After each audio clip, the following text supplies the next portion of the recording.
The alarm went off at 1:28 a.m. They thought it was a roof fire. By dawn, Vasily couldn't taste his breakfast. By noon, his skin was changing color. He didn't know what radiation felt like. Nobody told him.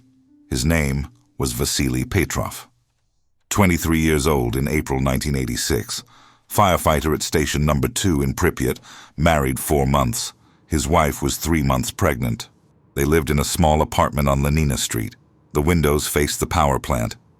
At night, you could see the lights from the cooling towers. Normal. Everything was normal. On Friday, April 25th, Vasily worked the day shift. Nothing special. They cleaned the trucks, checked the equipment, played cards in the afternoon. He went home at 6. His wife made soup. They watched television. She fell asleep on the couch and he carried her to bed. He thought how light she was, her hand on his shoulder. He was asleep when the phone rang. 1:23 a.m. His lieutenant's voice. "Get to the station, now. Fire at the plant." "What kind of fire?" Vasily asked. Alarm. The lieutenant didn't know yet. Everyone was being called in. Vasily got dressed in the dark. His wife woke up, asked what was wrong. "Fire at the plant," he told her. Repeat that. She asked if it was serious. He said he didn't know. Kissed her forehead. Told her he'd be back before breakfast. "Be careful," she said. He said he always was. Outside, the air was cool. April nights in Pripyat were still cold. Vasily could see other men running toward the station, heard sirens starting. When he looked toward the plant, he saw light. Not the normal lights. Something else. A strange glow, blue and red, like nothing he had seen before. At the station, everyone was moving fast. The trucks were already running. Lieutenant Kibanok was shouting orders. "Explosion," he said. "Roof on fire." They needed to get there immediately. Nobody said anything about radiation. Nobody mentioned the reactor. They thought it was a roof fire. That's what they were told. Vasily climbed into the truck with 7 other men. Pravik was driving. Tishura sat next to him. 20 years old, just gotten engaged. He'd shown Vasily a picture of his fiancée the week before, supposed to get married in June. The drive took 4 minutes. As they got closer, Vasily could see more. The roof of the 4th reactor was gone. There was a hole where it should have been. Fire was coming out of the hole. Not normal fire. This fire was too bright. Too many colors. Red, orange, blue, white. And the light. That strange light was everywhere. They stopped near the turbine hall. Pravik told them to get the hoses ready. Told them to focus on the roof of the 3rd reactor. If that caught fire, he said, they'd have 2 reactors burning. Vasily didn't understand what that meant. He just did what he was trained to do. The heat hit them immediately. Even from 50 meters away, Vasily could feel it. It wasn't like a normal fire.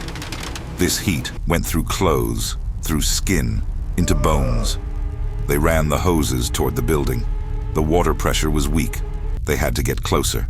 Tishura and Vasily carried a hose to the base of the 3rd reactor. They climbed a ladder to get to the roof. The metal was hot. Vasily could feel it through his gloves. From the roof, he could see into the hole.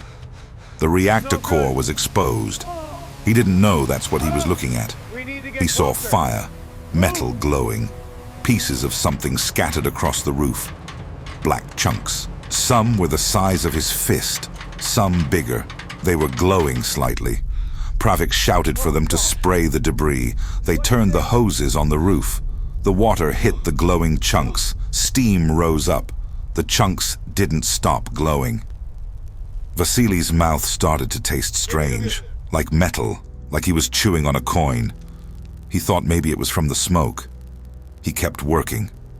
They worked for 3 hours. Other crews arrived. Military firefighters came. More trucks, more hoses. The fire on the roof of the 3rd reactor was under control, but the fire in the 4th reactor kept burning. Nothing they did made it smaller. Around 5 a.m., they started pulling them back. Someone said the radiation levels were too high.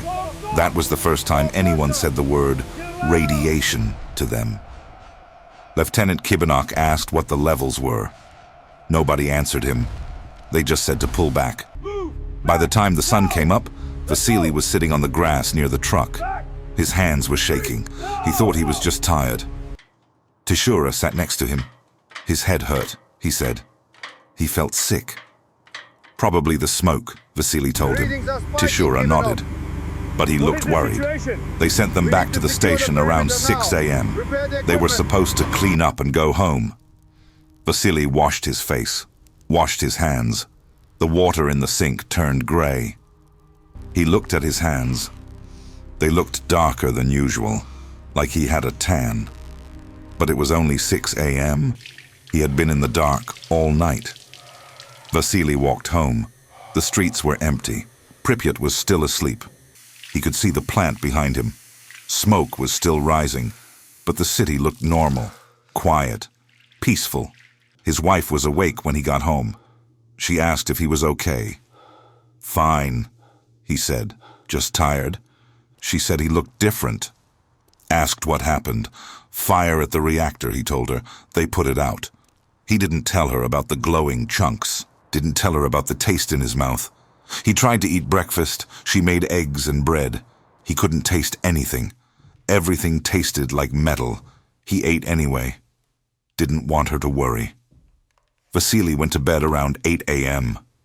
Couldn't sleep. His skin felt hot. His head was pounding. Fine. He kept thinking about the light. Look at you. That strange blue light. You need to eat. He woke up around noon. His wife was sitting next to the bed. Just a little. She looked scared. Please. He was talking in his sleep, she said. Burning up. Vasily touched his forehead. It was hot. He stood up to go to the bathroom. His legs felt weak.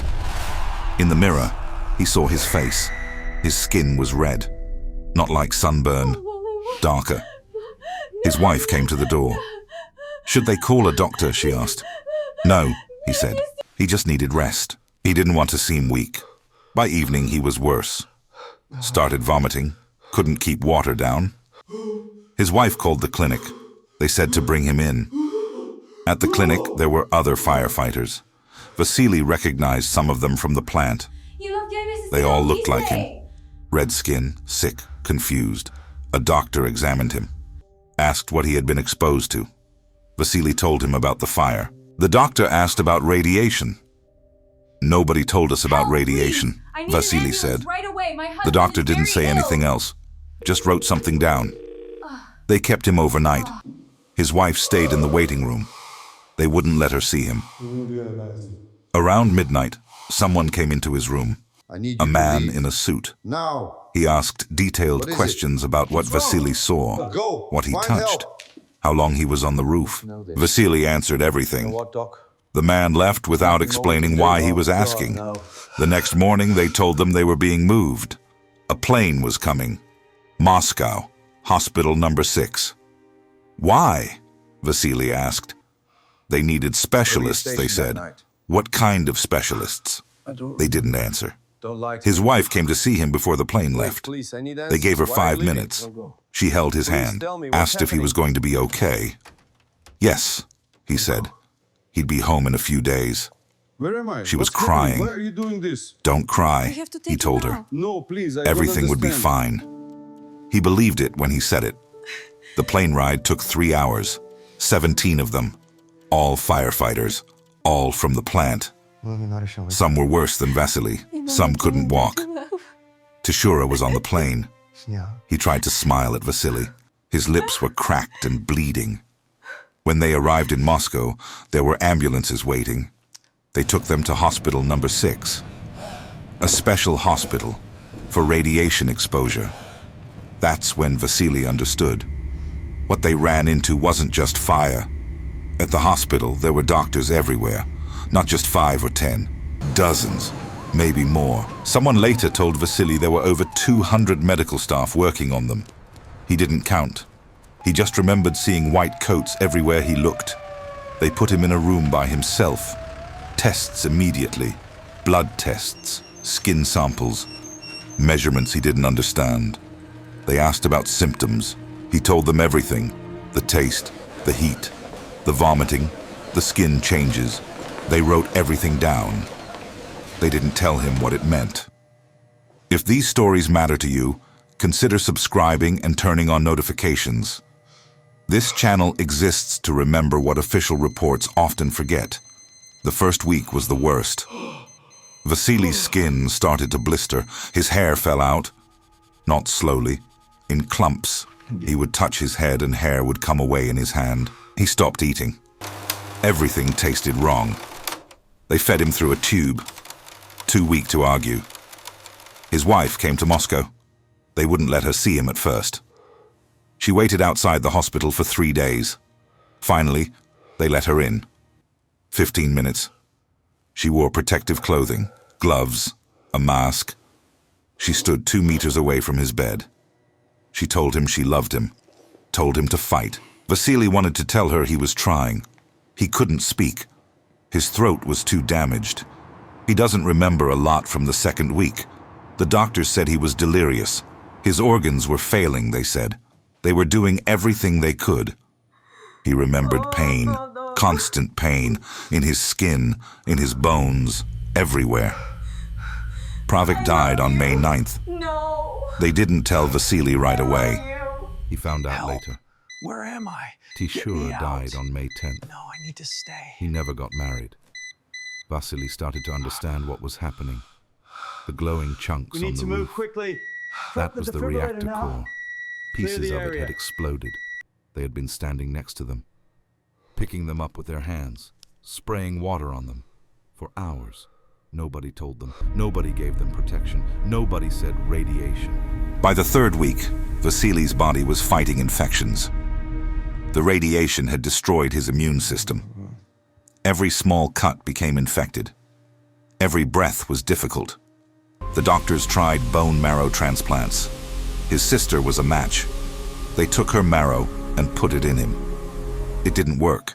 His body rejected it. In his lucid moments, Vasily thought about his wife. The baby. Would he ever meet his child? Would they be okay? Would the radiation have affected them too? The doctors talked to him on May 12th. They had done everything possible, they said. His body was too damaged. He should prepare. How much time? He asked. Days, maybe a week. His wife came to see him one last time. They let her stay longer this time. I'm sorry. She sat next to his bed, There's nothing held his more we can hand, do. even though they told her I not to. understand. Their baby was healthy, she said. The doctors checked. Vasily tried to smile. She didn't know if his face moved. Vasily Petrov died on May 13th, 1986, 17 days after the fire. 23 years old, married 4 months. He never met his daughter. Healthy. Look at They you. buried him in a lead coffin Perfect. in a cemetery in Moscow. His body was too radioactive for a normal burial. His wife wasn't allowed to see him one last time. Too dangerous, they said. 16 other firefighters died, some in days, some in weeks. All from radiation, all from that first night. When they ran into the reactor, when nobody told them what they were running into. The official report said they were heroes. They gave them medals, put their names on monuments. They said they saved Europe from a worse disaster. I need to be there. Maybe that's true. Nobody knows. What we know is this. They were not trained for radiation, not equipped for it, not told about it.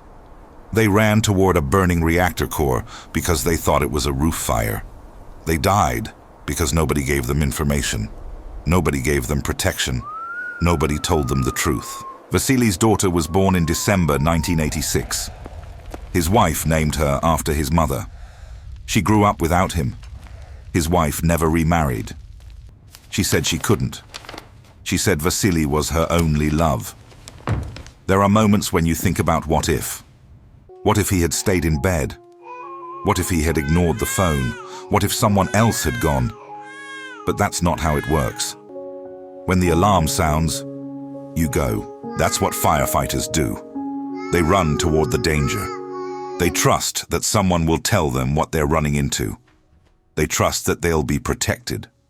They trust that the truth matters. On April 26, 1986, at 1:23 a.m., the phone rang. Vasily answered it, got dressed, kissed his wife, ran toward a fire. He didn't know it would kill him. Nobody told him. If these stories matter to you, consider subscribing and turning on notifications. This channel exists to remember what official reports often forget.